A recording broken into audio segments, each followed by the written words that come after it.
മൃതസംസ്കാര ശുശ്രൂഷയുടെ ഏകദേശ രൂപം ആയി വരുന്നേയുള്ളൂ. കൃത്യമായിട്ട് നിങ്ങളെല്ലാവരെയും അതിൻ്റെ വിശദ വിവരങ്ങൾ അറിയിക്കുന്നതാണ്. ഞായറാഴ്ച ബോഡി ഫ്രീസറിൽ നിന്ന് എടുക്കണമെന്ന് ചിന്തിക്കുന്നു. തിങ്കളാഴ്ച രാവിലെ 10 മണിക്ക് തൃശ്ശൂർ ലൂർദ് പള്ളിയിലെ കത്തീഡ്രലിൽ വെച്ചുള്ള മൃതസംസ്കാര ശുശ്രൂഷകൾ നടത്തണമെന്നാണ് ഏകദേശം ധാരണ. അത് കഴിഞ്ഞാൽ ഉച്ചയോടുകൂടി ഇവിടെ നിന്ന് കോഴിക്കോട്ടേക്ക് കൊണ്ടുപോയി SKD സിസ്റ്റേഴ്സിൻ്റെ ജനറൽ ലൈറ്റിലാണ് അവിടെ ഏകദേശം 4 മണിയോടുകൂടി അവിടെ പ്രത്യേകം തയ്യാറാക്കിയിട്ടുള്ള കല്ലറയിൽ സംസ്കരിക്കുന്നു. വിശദാംശങ്ങൾ പിന്നീട് അറിയിക്കുന്നതാണ്. 52 വർഷം അദ്ദേഹം മെത്രാനായിരുന്നു. 1973 മുതൽ മാനന്തവാടി രൂപതയുടെ പ്രഥമ മെത്രാൻ 22 വർഷം. അത് കഴിഞ്ഞ് താമരശ്ശേരി രൂപതയുടെ രണ്ടാമത്തെ മെത്രാൻ 1.5 വർഷത്തോളം. അത് കഴിഞ്ഞ് 1997 മുതൽ തൃശ്ശൂർ അതിരൂപതയുടെ മെത്രാപോലിത്തയായി 10 വർഷം വലിയ സേവനം ചെയ്തു.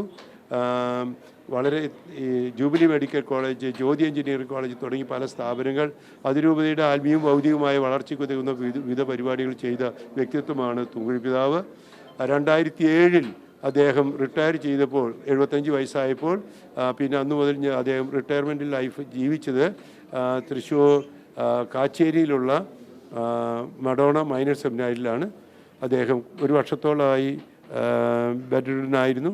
എന്നാൽ വളരെ ശാന്തമായ ജീവിതം, എല്ലാവരോടും സ്നേഹത്തോടെ ജയിച്ച ജീവിതം, നല്ലൊരു ആത്മീയ ആചാര്യൻ, പ്രാർത്ഥനയുടെ മനുഷ്യൻ, എല്ലാവർക്കും ഇഷ്ടപ്പെട്ട നല്ലൊരു മേലധ്യക്ഷൻ. അദ്ദേഹത്തിൻ്റെ നിര്യാണത്തിൽ അനുശോചനം രേഖപ്പെടുത്തുകയും അദ്ദേഹത്തിന് നിത്യശാന്തിക്ക് വേണ്ടി പ്രാർത്ഥിക്കുകയും ചെയ്യുന്നു. നിങ്ങളെല്ലാവരെയും അദ്ദേഹത്തിന് വേണ്ടി പ്രാർത്ഥിക്കാനും അദ്ദേഹത്തിന് മാതൃക അനുകരിക്കാനും ഞാൻ ക്ഷണിക്കുന്നു. ദൈവം തൂങ്കുഴി പിതാവിന് നിത്യശാന്തി നൽകി അനുഗ്രഹിക്കട്ടെ.